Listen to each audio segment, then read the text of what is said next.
कभी सोचा है एक बच्चा जो स्कूल की कक्षा के बाहर बैठकर पढ़ता था, जिसे छूना भी अपमान समझा जाता था, वही बच्चा आगे चलकर भारत के संविधान का निर्माता बनेगा। कौन सोच सकता था?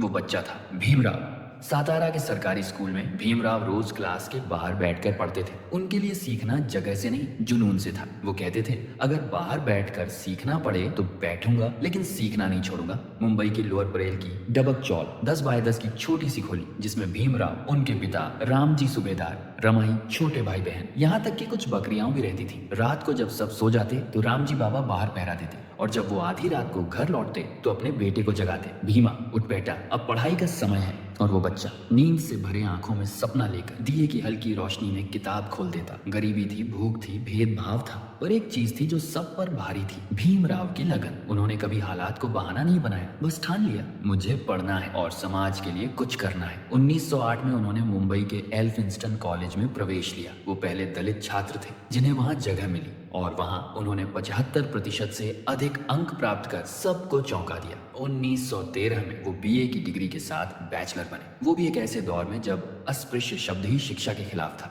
लेकिन फिर जिंदगी ने सबसे बड़ा इम्तिहान लिया। 23 जनवरी 1913 को बड़ौदा की नौकरी मिली। ठहरने को जगह नहीं, अपनी जात छिपाकर झूठ बोलकर जीना पड़ा। इन तानों ने उसे एक बात सिखा दी, अब समाज को बदलना ही मेरी जिंदगी का मकसद है।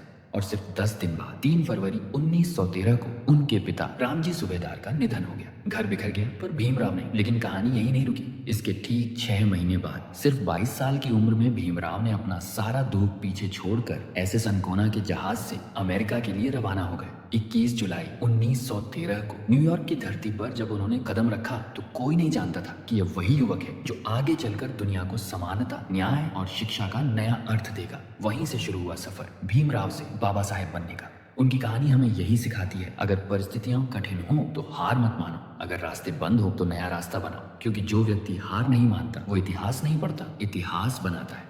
जय भीम।